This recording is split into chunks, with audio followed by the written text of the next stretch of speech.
Okay. So welcome back, everyone. This is gonna be like a kind of quick review session, or not review session, but a mock-up exam or mock-up practicum. So the first thing I'm going to ask, let's say this is station 1. I want you to identify what type of graph did we do here. I'm gonna say this is gonna be the, I'm not sure how well it's visible. Let's see if I can zoom in a little bit. Okay. So there is a graph. Tell me if this was a successful graph or not, and if it's not, what are the possible issues with it? It's putting roots on the side. So you are saying that it's growth. What's the top part? Scion. What's the bottom part? The rootstock. Okay. So is this a successful?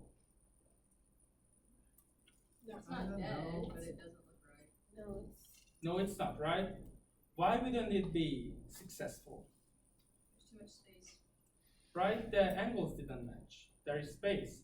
Even though the plant is alive, it's visibly smaller than the other ones. And it's growing roots, right? It might work for a while, but it's probably gonna fail. The union's gonna fail. So another possible question on this. What type of graft did we use for this? Splice. It's a splice graft, yes. And if I ask, name one variety that we used for the rootstock. What was the variety for the rootstock? Imagine there is a pin going in there, and it asks, what's the variety of this? We only used one. Any guesses? M29. No. It's Maxifort. That's the rootstock. What? Why would we? It's Maxifort. Maxifort. Why would we use? Now I'm gonna ask. We could possibly ask this. Why did we use a rootstock for tomato grafting? What's the main reason we would use? compatibility, maybe? So yes, you need to have compatible plants to create a successful graft. But why would we specifically pick Maxifort instead of just growing the? Are they like pest resistant more? Partially correct. Not pest resistance, but powdery mildew. Like it's fungal and disease. It's not pest, it's disease resistance. That's why we would use specific rootstock varieties. So you're saying that's specific to Maxifort? So usually all rootstock varieties that we use for tomatoes, it's not just for fun. Right. We usually do this for disease resistance. Right. So if I ask, why would you graft a tomato? Is this graft successful? So this graft is not successful because it didn't make contact good, right? Which could be an issue to fill. Another one could be that it just desiccated, you left too many leaves on it and it died out. This one is good. The issue with this one was mostly the angle didn't match. This is what a successful graft looks like when you can see that the angle between the rootstock and the side matches. So we know that the rootstock is Maxifort. Name just one scion varieties. Just one. You should have put one name down. There's gonna be a pin. Maybe imagine there is a pin going there. It asks, what's this part of the graft? This would be the scion. And name one cultivar for that. So then you would name one, which could be Cherokee. something, yeah. Just look at the lab notebook that you have with all the green sheets. You can use those. Those will have the names, so I highly recommend you to actually organize those and have them ready, so you know what the hell is going on when you come in. Otherwise, you're gonna be in big trouble. And again, one of them would be an Amish paste, so that would be a cyan cultivar. Amish what? Amish paste. It's a paste tomato. So, okay, now let's say I'm gonna ask, is this a successful graft? You guys nod? So, do we agree that it's successful? What type of graft was this? Splice graft. What part of this is the graft? Scion. What part of this is the graft? This part, that rootstock, right?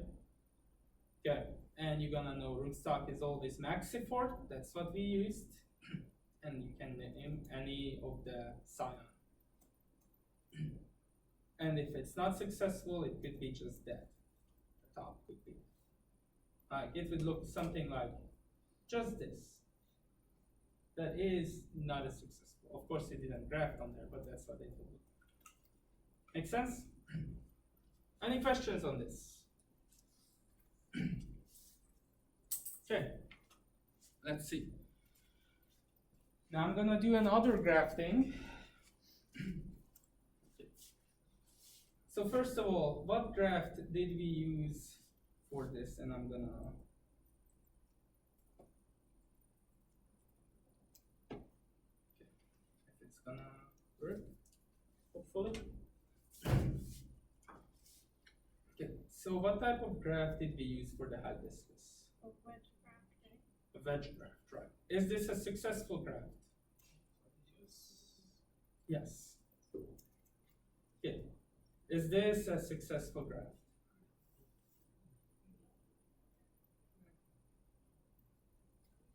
No, right. What do you think, why would this graft fail? Give me a few possibilities. If I'm gonna say this is a failed graft, give me a reason why do you think it failed? Cambiums didn't align. Yeah, that could be. Give me another reason. It was whittled. Hmm? It was whittled instead of just sliced. Wasn't that a thing? Whittle? Like weren't we not supposed to like cut a bunch of like shavings off of it? Wasn't it just supposed to be one clean slice on each side? No, you were supposed to You're supposed to. gently, yeah, get lower and lower. Okay. All right. Okay, I must have misheard that. No, you wanna do that because when you take a small slices off, you have more control than just one. And if you do this, you're gonna maybe cut someone's throat if you just really get it. Or stab someone, you know, like, Should So be a maybe- localized failure because they should be compatible, so what should? yes. One reason could be compatibility, but we know that they are we know that these are compatible. But in general, graft can fail because they are not. What if it didn't get enough air to it, like the, where Yeah. it's like wrapped? So, I'm not more concerned about not getting enough air. I'm more concerned about getting too much air. Okay. You know, maybe the parafilm didn't push them together strong enough, so that there was not enough contact. There could be many issues. As long as you can explain that you think that there was a reason why it didn't work, that's good. Too many leaves? Too many leaves, yes. Could be a lot of reasons. I want you to think about this critically and be able to tell me that this is what I think happened. This is why I think it happened. And as long as you convince me that you know what you're talking about, should be good. And of course you have to convince me about something that's actually true. It's not just something that not just make up something. Okay. I'm gonna do this real quick. I'm gonna prepare a type of cutting and I want you to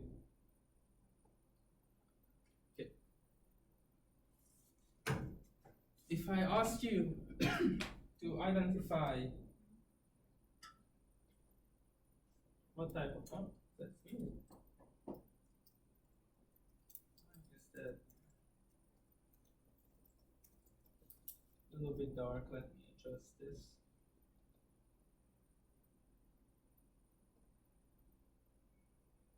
Maybe this dark red variety wasn't the best idea, but can you guys tell me what type of gutting is this? Hammer. Huh? Hammer. Hammer cutting or? It has, Stem. and what does this have? Leaf. Stem and Leaf? leaf. Petiole. And stem and leaf, yes. Stem and leaf, it's really, Way too difficult. yes. But you wanna make sure that this is, you know, that this is a leaf and stem cutting. There might be a question. Okay. Now if I ask you, what kind of cutting is this? Leaf petiole. Hmm? A leaf petiole cutting. Good. A leaf petiole cutting. If you just say leaf cutting, that means this. This is a leaf cutting. This is a leaf petiole cutting.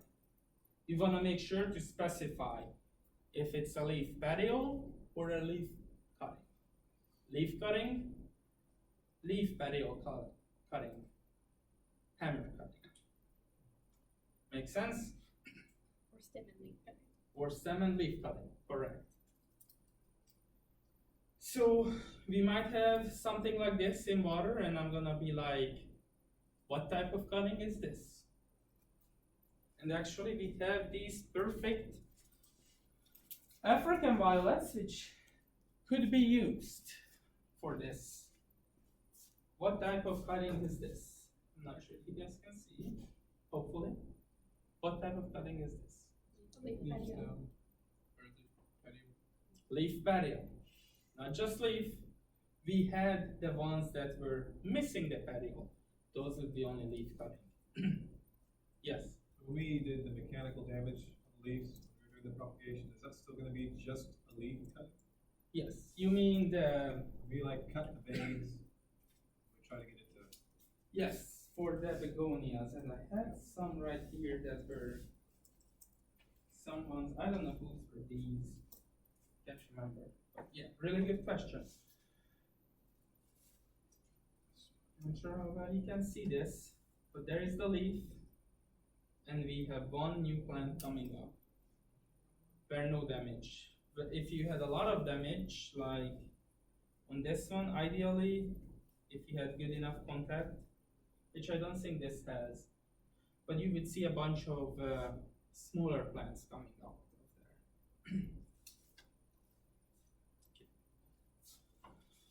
there. Okay. So when we compare the, so let's say we had this with the stem leaf cuttings, and I don't think I should, no, I think I grabbed one with the,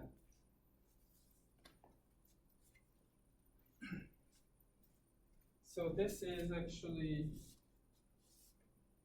there is two of these. I'm not sure why someone did one, well, mixed the two. But this is actually pretty good. You can see the difference between the stem or the leaf petiole cutting, where you have from the base of the petiole pushing out all these new plants, and where you just have the leaf cutting, you have these coming up immediately at the base. So why would you think that there is a big difference between these? Or is there a big difference? No, right? It's just if you have the petiole down deeper, the plants need to push up a little bit higher. So What if do you you are doing, sorry. Sorry, can you repeat that? So if you do a petiole leaf cutting, then you're gonna have the petiole deeper, so the plants growing from there need to push up a little bit higher. So it's gonna take a little bit more energy, while if you are doing just the leaf cutting with no petiole, you're gonna get the plants, the baby plants coming out of the base of the leaf, not from the base of the paddock.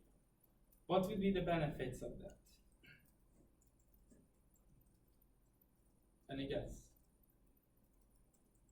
So imagine if they come down a little bit more, give them a little bit more stem, they'll probably be a little bit more developed. And if they're just so superficial, probably end up getting better root development, I guess. Which one? The one that's coming up further from the media. Yes, basically you're gonna see them a little bit later. When you see them, they're gonna be a little bit more developed by the time, but they're gonna rely on the mother plant, or in this case the leaf, a little bit longer, right? Any questions on this? Well, you said which one will rely on the mother leaf a little bit longer? The ones that are planted deeper, right? They need Okay. to push up. When they are on the surface, when it's just on the surface, just remember you need to keep moisture constant, because if it's just on the surface, it's a lot faster to dry out. But also, it doesn't have to push up that much soil, so you can probably divide them faster. So would you say that that was like supposed to be the better option? Depends on what you wanna do. You know, if you are in a big propagation where you wanna produce tons of it, it might not make any sense to have more developed offsprings, right? Because you just wanna get them out as fast as you can, and in that case, you might just do just the leaf cutting.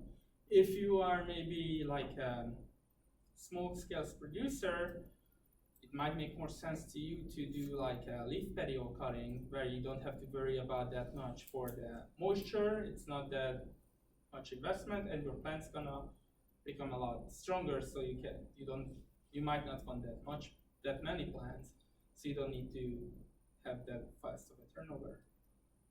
So it depends on. It's not black and white. Nothing is necessarily better than another option. It depends on what you are trying to achieve with it. Yes, Jay? Would it be a sufficient answer to say something like, It depends on. right, it depends on, let's say, like, 'cause certain plants do better at different cuttings, right? Would that Yeah. be- But I mean, if you're gonna ask you something, it's gonna ask you on a specific plant. Like for example, if I'm gonna say, which one is better, this one or this one? It depends. It depends, right? What do you wanna do? Because the amount of bulblets coming out of here, it's not gonna depend on if it gets light or it's in dark. It's gonna depend on how much basal plate you get. But if you put them in light, you're gonna get plants faster, right? It's more labor intensive, it's gonna cost you more, but it's gonna be faster, right? Which this one, you're gonna save a lot of money on labor, but it's gonna take you longer. Depends on what you wanna do. You can keep these longer, you don't have to worry about, as you can see, is this well watered or not? Do you see any issues with this? Look at the perlite. What do you see on the perlite? Is it moss? It's algae, it's green. It was under mist too long, got too much moisture. When you have too much moisture, you might get fungus gnats, which gonna eat your roots. That's gonna result in root rot. So you have to manage this a lot more than this. So if I'm gonna ask you, would you prefer this or this in a production? What would you say? It depends on what I wanna do with it. Alright, this is gonna result in faster. You can probably sell these plants in like a month. With these, you probably have to wait until next year. Right? I didn't get the bulb, but I would go over the bulb stuff, like, actually. So these scales, what are these? What type of plant? So was this a true bulb or is this a true bulb or not? Lilies, are they a true bulb or not? True bulb. Okay. Are they a scaly bulb or not? Yes. Is a tulip bulb? I don't have one. I can pull one up if you guys want on my phone. I'm not prepared, or not as prepared as I would like to.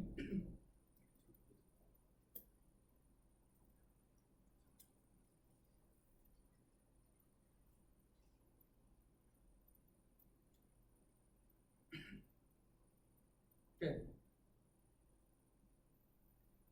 Let's see. I don't know how well it's visible.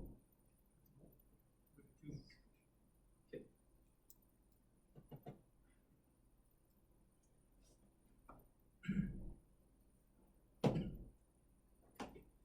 What's the brown part of the bulb? Tunic.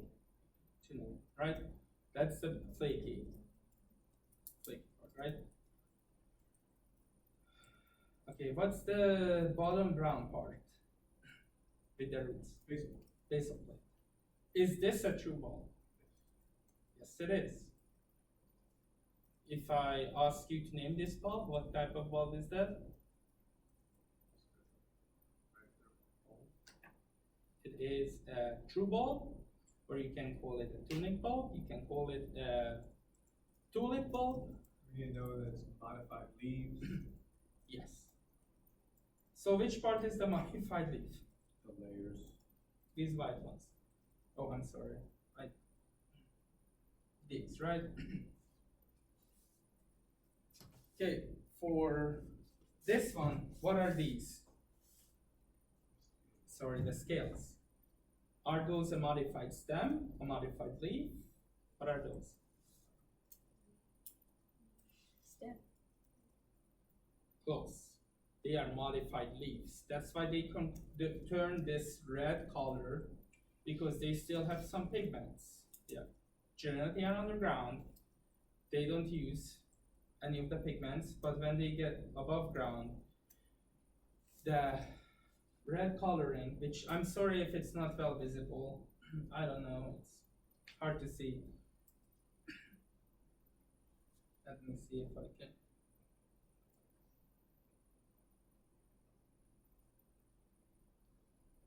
I think it's as.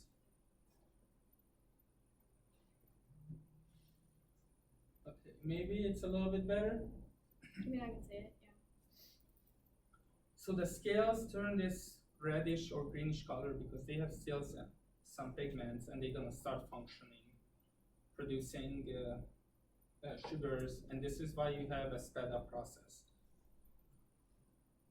Usually the red coloring is to protect against UVB, VA radiation, tissue damage, and the green coloration is photosynthesis, but that doesn't mean that this coloration does not help photosynthesis.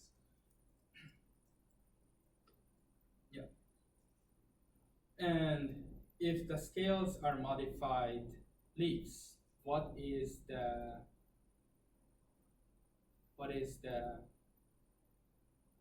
basal plate?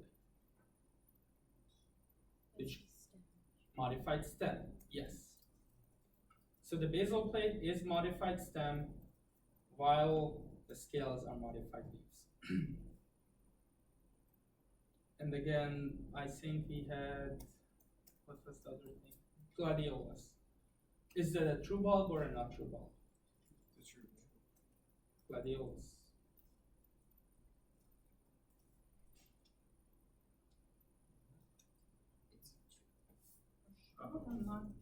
I don't think so. Okay, I'm not sure.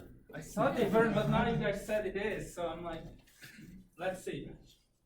I thought it was. Gladiolus bulbs are not. That's so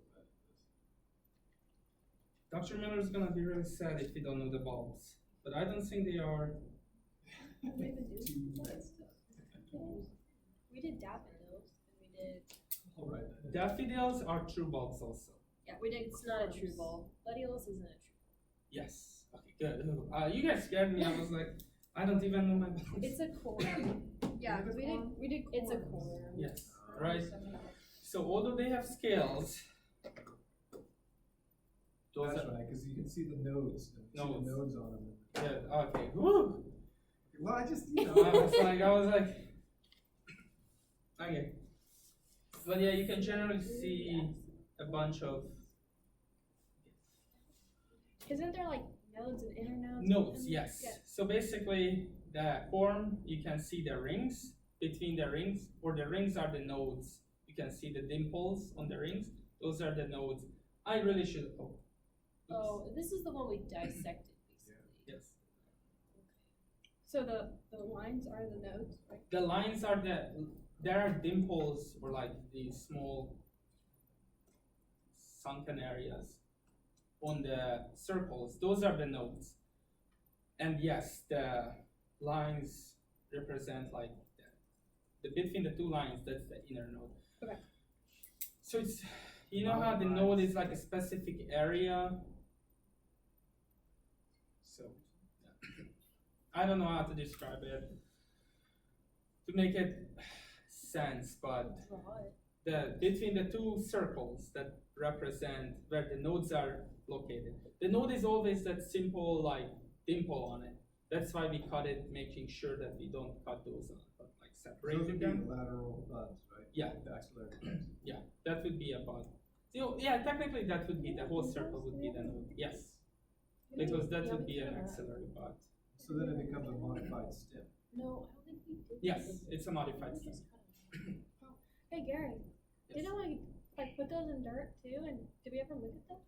Yes, actually, we have those in the, that's a, thank you for reminding me, I completely blanked out. We have these in here. Those, these, Yeah, we had an daffodil. Yes, you did look at them. And corn. Yes, you did. and Ooh, it's been so. something's rotting. I love it. Ew. Yummy. Okay, this is what they look like, by the way. I wondered whatever happened to those. Yeah. We never. And you can see like these chunks, I can't see. like little bitty chunks in there.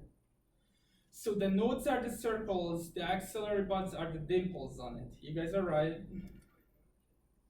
And this is not a true bulb, this is a corn. The other things that we did were the daffodils. Those are again true bulbs. You can identify the tunic on it, where it's not a tunic, it's a, no, is it? It's a tunic, but it's a different kind of tunic. So it's a tunicate bulb, true bulb, whatever you wanna call it.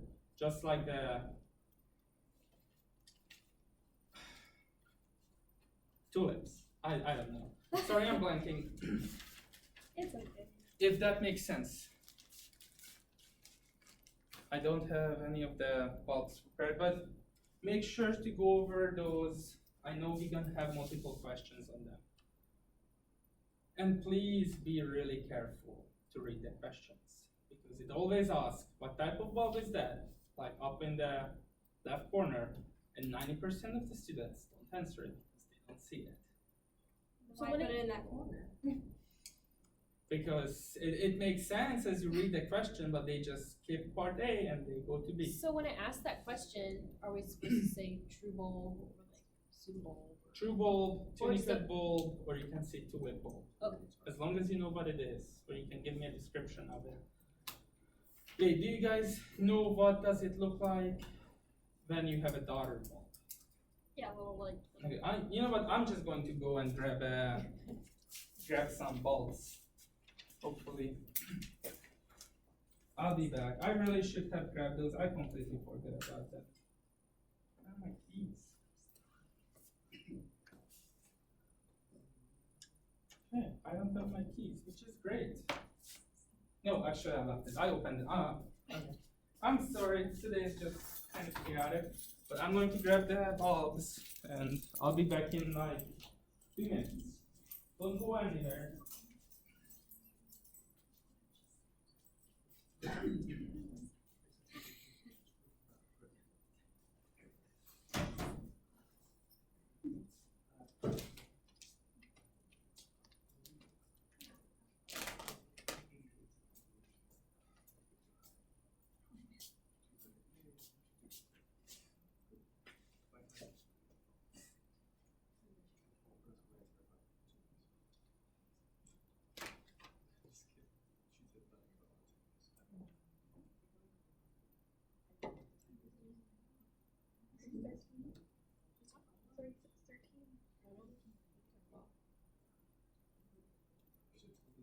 Makes me feel more like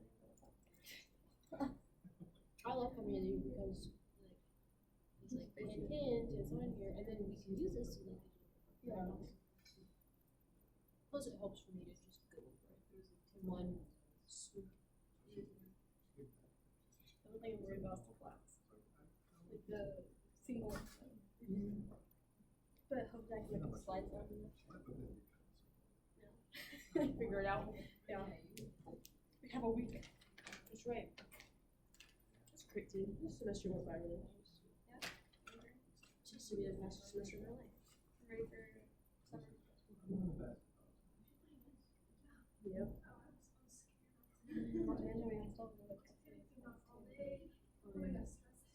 I wish this was the final. It'd be nice. No, the finals not too good. It's just whatever's left in the semester.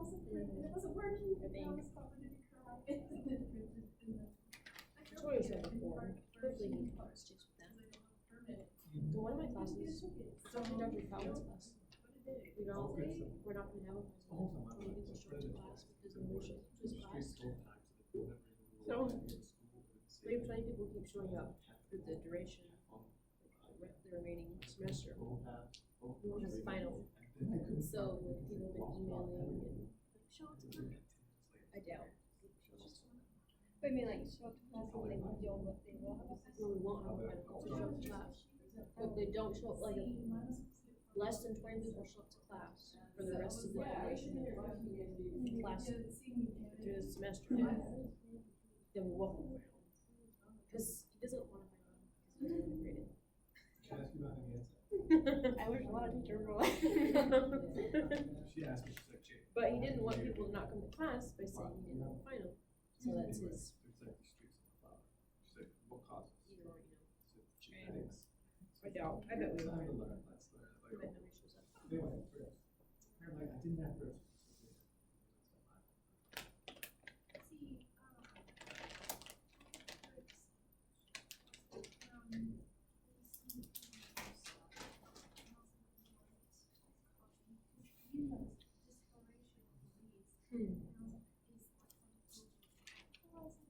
I should go and look at your hibiscus.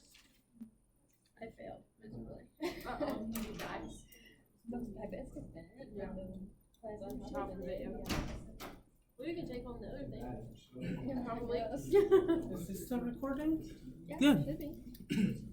Okay, so I managed to find some bulbs. Unfortunately, I couldn't get a Hort, but let's see. So what would be this? Tunica. What type of bulb is this? True bulb or a tunica? Yes. Oh. Tunica bulb, tulip bulb. That is correct. If I asked, and I gently remove this, what's this? The base. It's like daughter. Oh, is it the daughter ball? Is there anything dark you can put behind it? I'm working on this. It's a tunica.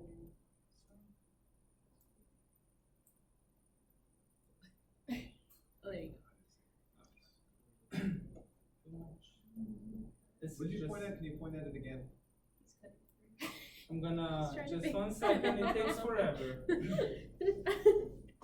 Okay, so this is a daughter bulb, or a bulblet, right? Makes sense, this is the, or maybe this way, yeah.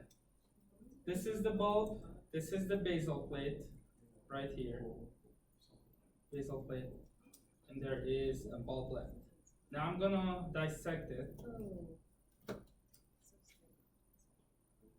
Okay, and we can see the yellow parts.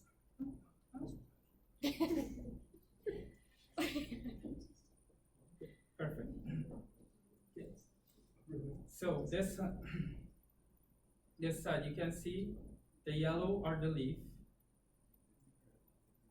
This is the leaf. You can usually bend these back. Not sure how well it's visible. Just cut it. Usually these white parts are the petals. So you have the flower completely formed.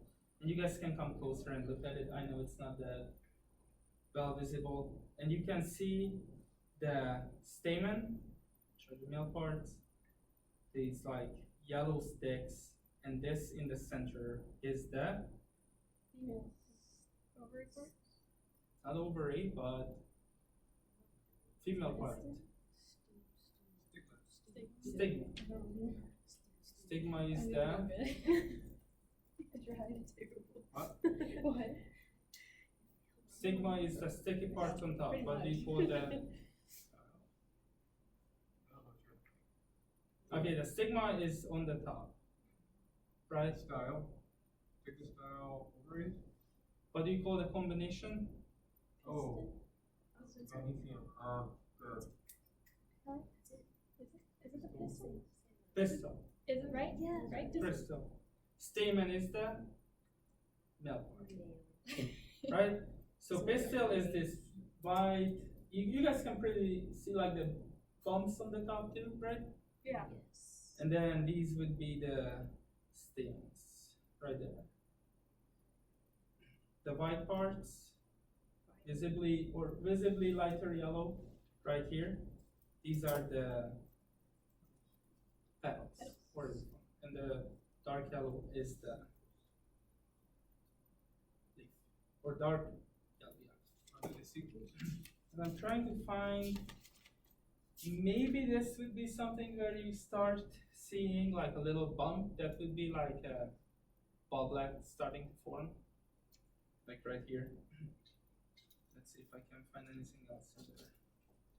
Yep, you guys can see it right there, we found one. Right So here.